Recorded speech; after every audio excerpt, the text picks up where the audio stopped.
मैं देखना चाहूंगा इधर से ज्यादा आवाज आती है कि इधर से ज्यादा आती है। दोनों का कंपटीशन है। भारत माता के, भारत माता के। अभी तो बराबर है, इस बार ये एक बहुत ही सुनहरा अवसर है कि जब ये अंतर्राष्ट्रीय फल और सब्जी मंडी गन्नौर इसका दूसरे चरण का शिलान्यास ये आज हुआ है। इसमें आपको खुशी हुई है कि नहीं हुई? पता तो नहीं लगा।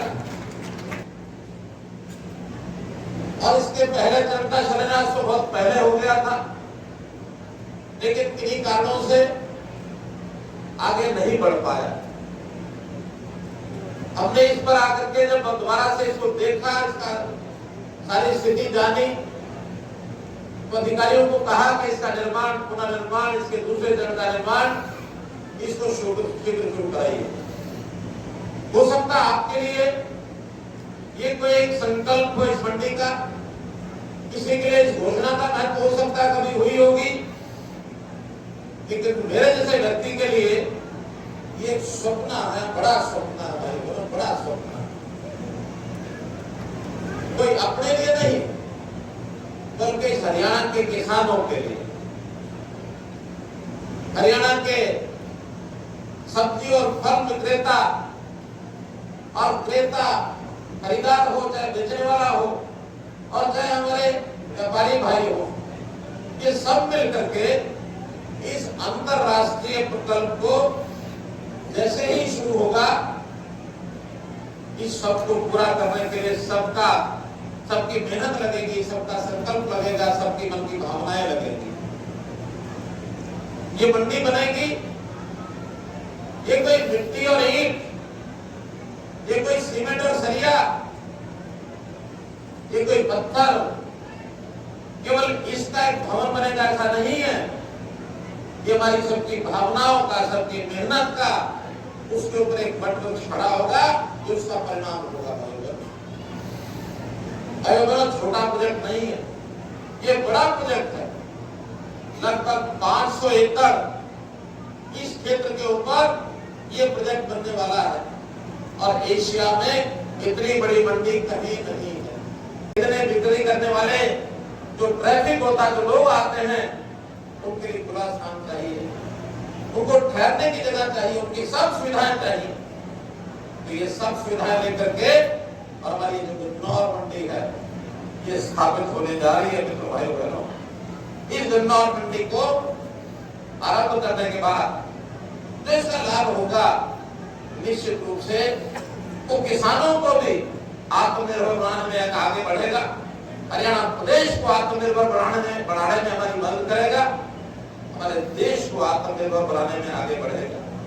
क्यों? इससे हरियाणा की इकोनॉमी, हरियाणा की आर्थिक स्थिति और मजबूत होगी। जैसा बताया, हजारों करोड़ रुपए का जो हर साल या व्यापार होगा, उससे यहाँ के लोगों को बहुत एक सहायता मिले, तो रोजगार मिले। इस रोजगार में, क्योंकि मंडी बना तो हमारा बोर्ड रहा है, सरकार की सहायता से बना रहा है, लेकिन व्यापार करने का काम तो आपके प्राइवेट एजेंसी ही करेंगे। दुकानें भी प्राइवेट लोगों की होंगी, बेचना किसान ने है, खरीदना व्यापारी ने है। तो वहां जो लोग आएंगे, रोजगार देंगे, वो प्राइवेट लोगों के माध्यम से सारा व्यापार बढ़ने वाला है। इसलिए सरकार की बजाय बाहर के क्षेत्र में भी रोजगार ये बढ़े, तो इसमें प्रधानमंत्री जी का एक टारगेट है कि किसानों की आमदन को कैसे बढ़ाया जाए। हम देखते हैं अभी कल भी किसानों के लिए जो इस अगले नए वर्ष के लिए जो एमएसपी बढ़ाया है, कहीं 5%, कहीं 8%, कहीं 10%, अच्छा मूल्य कैसे मिले, इसके लिए प्रधानमंत्री जी का मैं आभार प्रकट करता हूं कि हर वर्ष खरीफ का अलग से, रबी का अलग से इन फसलों का जो दाम घोषित करते हैं, उससे किसानों को बहुत बड़ा लाभ मिलता है। मित्रों, ये जो मंडी है, इसका निर्माण कार्य अब शुरू हो जाने वाला है और आने वाले 2 वर्ष में इसका काम पूरा हो जाएगा। इसके निर्माण में जो पहले जमीन है, या बाकी सब खर्चे हो चुके हैं। अभी इसके बाद भी 3000 करोड़ रुपया और लगेगा, जिससे मंडी का काम जो है पूरा हो जाएगा। जैसे पहले हमारे कृषि मंत्री जी ने बताया है, हमारे एसीएस साहब ने बताया कि इसमें कितना साइज बनेगा, क्या होगा, प्रोसेसिंग यूनिट बनेंगे, कोल्ड स्टोरेज होगा, वाशिंग ग्रेडिंग इसकी सुविधा होगी, पैक हाउस, दुकान कम ऑफिस, यानी नीचे दुकान ऊपर ऑफिस भी लोग बना सकते हैं। का खर्चा अलग है, लेकिन जो बाकी लोग करेंगे ये कई हजार करोड़ का खर्च यहाँ करके करेंगे। और मैं तो ये कहूंगा, हम में से किसी ने भी, मेरे समेत जितनी मंडी की, बड़ी मंडी की कल्पना की गई है, हमने अभी तक अपने जीवन में देखी नहीं है, किसी ने नहीं देखी। विदेशों में बनी है बड़ी बढ़िया है, तो ये जो मंडी बनेगी न केवल भारत की बल्कि एशिया की सबसे बड़ी मंडी होगी, जिसका शिलान्यास करते हुए आज मुझे भी बहुत खुशी और आनंद हो रहा है। भाई बहनों, जैसा मैंने बताया कि इंटरनेशनल मार्केट दिल्ली की बहुत नजदीक है, और दिल्ली के नजदीक होने के कारण से हमें 4 करोड़ लोगों की एक मंडी, यानी खरीद का जो लोगों का जो एक स्थान है वो दिल्ली है, चाहे गाजियाबाद है, चाहे नोएडा है, हमारा गुड़गांव है, फरीदाबाद है, हम सोनीपत के लोगों को भी इसका जो लाभ होने वाला है, यानी आम आदमी को, नागरिक को भी इसका बहुत बड़ा लाभ होने वाला है। उसको ताजी सब्जी, ताजा फल कम दाम पर यह हमेशा उपलब्ध रहेगा। और मैं तो आज एक और घोषणा करना चाहता हूँ, खास करके गन्नौर ब्लॉक के लिए। अभी जो मेरे पास आंकड़े हैं, गन्नौर के ब्लॉक में केवल 3000 एकड़ पर सब्जी होती है। हो सकता 50,000 एकड़ या 60,000 एकड़ किसान इसकी बुआई करते हैं गन्नौर ब्लॉक में, लेकिन 3000 एकड़ पर ही सब्जी होती है। बल्कि इससे अच्छा तो जो सोनीपत ब्लॉक और राई ब्लॉक, उसमें कहीं सब्जी ज्यादा होती है। सोनीपत ब्लॉक में तो मुझे बताया कि 30,000 करोड़ होती है, उससे 10 गुना यहाँ से। ऐसे ही राई ब्लॉक में तो मैं चाहूंगा कि मंडी यहाँ बन रही है, तो इस वर्ष का तो नहीं कहता, अगले वर्ष गन्नौर ब्लॉक को भी उसी कंपटीशन पे आना चाहिए कि कम से कम हमारी जितनी जमीन है, आधी से ज्यादा जमीन पर सब्जी की बुआई करेंगे। इस सुराग को बढ़ना चाहिए। यहाँ पानी की भी मुझे नहीं लगता कोई समस्या होगी, जमुना किनारे पर है। अगर कोई पानी की समस्या होगी तो उसको हम हल करेंगे, कोई कठिनाई आपको नहीं आने देंगे। यहाँ माइक्रो इरिगेशन, अगर पानी बहुत गहरा है तो माइक्रो इरिगेशन के प्रोजेक्ट लगाइए, और पानी बहुत ऊपर है तो खुली सिंचाई से भी खेती कर सकते हैं। लेकिन सब्जियों की बुआई करिए। और मैं आज घोषणा करता हूँ कि गन्नौर ब्लॉक 3000 एकड़ के बाद जितना आगे बढ़ेंगे, इस बार का तो हमारे पास रजिस्ट्रेशन आ जाएगा कौन कौन सब्जी बो रहा है। इसके बाद अगले वर्ष से 1 अप्रैल 2024 से यहाँ के किसानों को और आगे बढ़ेंगे तो 5,000 रुपया प्रति एकड़ सब्सिडी गन्नौर ब्लॉक के लिए हम जो है 3 वर्ष के लिए लगातार देंगे। जैसा मैंने बताया कि हमारा जो किसान है, दुनिया भर के बाजार में अपना सामान बेचने के लिए उसको बहुत बड़ा एक अवसर मिलेगा। और अभी तक जो धक्के खाता है आसपास के किसान जो है, राजपुर जाकर के, यानी व्यापारी और जो बड़े व्यापारी वहां जाकर बेचते हैं, उससे कुछ छूट मिलेगी। और मैं केवल हरियाणा के लोगों को नहीं, मैं बधाई देना चाहता हूँ हिमाचल प्रदेश, जम्मू कश्मीर, उत्तराखंड, पंजाब, वहां के किसान और व्यापारी भाइयों को, कि उनको भी बहुत बड़ा अवसर यहाँ मिलने वाला है।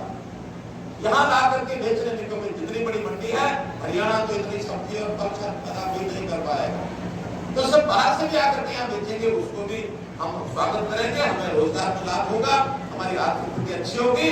और यहाँ से सब्जियां बाहर जाने के लिए, भेजने के लिए, जैसा पहले बताया कि 1 किलोमीटर दूर रेलवे लाइन है, जैसे आजादपुर के स्टेशन पर रैक भरे जाते हैं फलों के और सब्जियों के, उसी प्रकार से या 1 किलोमीटर दूर चाहे अलग से भी स्टेशन बनाना पड़े, अथवा गन्नौर के स्टेशन का जोड़ करके और वहाँ पूरे सब्जी और फलों के रैक भर करके सारे देश में जाए, इस प्रकार की व्यवस्था भी कराई जाए। व्यापारियों को इसका बहुत लाभ होगा। इस प्रकार प्रोत्साहन देने के लिए हमने कहा है कि प्रगतिशील किसान अपने जैसे किसानों को ट्रेंड करें। हम उसके लिए योजना लाए हैं ताकि वो अगर अच्छा प्रदर्शन करते हैं तो उनको भी पुरस्कार देते हैं, और अगर अपने जैसे 5 किसान 10 किसान और तैयार करते हैं उसके लिए भी उनको प्रोत्साहन राशि देते हैं। ट्रेनिंग के लिए जो आगे आते हैं इसलिए उनको मैं बहुत से योजनाओं के अंदर शामिल करता हूँ। पशुपालन की बहुत योजनाएं कि हमने लागू की हैं। पशुपालन भी क्योंकि किसान का जो है एक ऐसा हिस्सा होता है कि उसकी आमदन दूध ज्यादा होने से वो भी बन सकती है। हमने भावांतर भरवाई योजना शुरू की।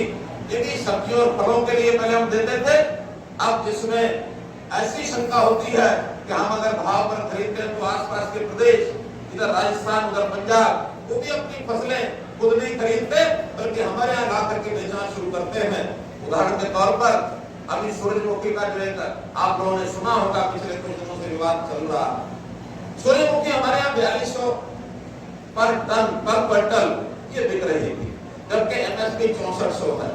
हमने अपने किसान को लाभ देने के लिए घोषणा की कि 1000 का भावांतर भरपाई अभी तय किया है, आगे बढ़ाने की गुंजाइश भी हमने रखी है। साथ में मार्केट में भी हमारा जो हैफेड पीएसयू है, जो पब्लिक अंडरटेकिंग हैफेड नाम से खरीद करता है, उनको भी कहा, वो भी अब खरीदते हुए 4800 रुपए पर खरीद रहे हैं। हो सकता है कल को रेट और बढ़ाने के लिए भी वो आगे बढ़ जाए, जबकि पंजाब में आज भी इस समय भी वहां जो बिक्री हो रही है 4100-4200 रुपया प्रति क्विंटल आज भी पंजाब में बिक रहा है। मेरे पास 9 और 10 तारीख की उनके जेजे फार्म की कॉपियां आई है मेरे पास।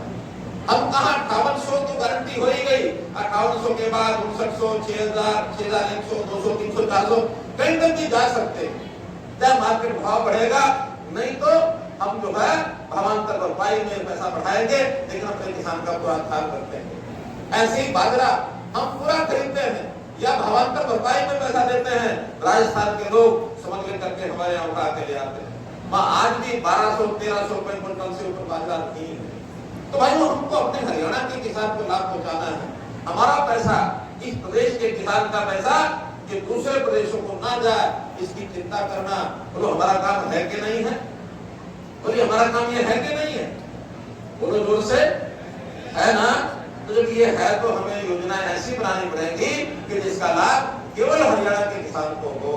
तो हरियाणा के किसान के लिए सबने योजना बनाई है। बल्कि जैसे मैंने कहा कि ये जो सूरजमुखी का मामला थोड़ा सा यहाँ संकट इस बार आया है, तो हमने एक योजना बनाई है कि सूरजमुखी का जो सीड है, इसका तेल बनता है, इसका घी बनता है। हमारे हरियाणा में कोई कारखाना अभी इसका नहीं है। हैफेड के लोगों ने तय करके मुझे बताया है कि अब योजना बना करके वो शाबाद के एरिया में ही, कुरुक्षेत्र जिले में कहीं भी 4 एकड़ जमीन पर और एक सूरजमुखी का जो बीज है उसमें तेल बनाने का जो कारखाना वो लगाएंगे, जिसकी क्षमता 30,000 मीट्रिक टन ये हर साल की होगी। 30,000 मीट्रिक टन खरीदना ये हैफेड के लिए अनिवार्य हो जाएगा। तो इसलिए स्वाभाविक है उसका रेट अपने आप आगे बढ़ेगा। तो हम खरीद करेंगे, उसका उपयोग भी करेंगे, और उपयोग करेंगे तो बाजार में उसका तेल और घी जो बेचना होगा वो हैफेड बेचेगा। तो हम इस प्रकार से किसानों को लाभ देने के लिए ऐसी हर समय जब भी हमें कोई योजना ध्यान में आती है उसी समय हम बनाते हैं। हमारा जो किसान है उसको लाभ हमारी एग्रीकल्चर यूनिवर्सिटी वो तो देती ही देती है। जो एग्रीकल्चर यूनिवर्सिटी हिसार में उसके जगह जगह सेंटर भी बने हुए हैं। अभी 2 साल पहले हमने घोषणा की थी कि करनाल जिले में अंजनथली स्थान पर महाराणा प्रताप बागवानी विश्वविद्यालय वो भी बनकर के तैयार हो रहा है, ताकि बागवानी के नाते चाहे फल हो चाहे सब्जी हो, ऐसे सब किसानों को इस महाराणा प्रताप बागवानी विश्वविद्यालय का भी पूरा लाभ होगा। ये भी अगले साल ये शुरू हो जाएगा। मैं तो आज के इस अवसर पर पुनः ये जो मंडी का इतना बड़ा प्रकल्प है, इसको आज इसका शिलान्यास करते हुए आपको बहुत बहुत बधाई और बहुत बहुत शुभकामना देता हूँ। इसी सरकार ने आज तक इतना नहीं किया। हमने तो 23,000 करोड़ रुपया किसानों को 2 साल में दिया। अगर हम उससे पिछले 10 साल का उठा के देखें, मैं समझता हूँ उसका 10वां हिस्सा भी किया हो तो आप हमको आके बता दें। इसलिए किसानों को लाभ, फिर भी और कोई सुझाव और कोई आवश्यकता जब भी जिस प्रकार का किसानों की ओर से आएगा, उचित बात होनी चाहिए। कई बार दबाव बनाने के लिए कि नहीं हम कह रहे हैं पूरा करो, ऐसा नहीं होता। हम किसान को लाभदायक उसका एक संतुलन बैठाने के लिए सब कर रहे हैं। तो इन बातों को आगे बढ़ाते रहेंगे। आपका बहुत बहुत धन्यवाद।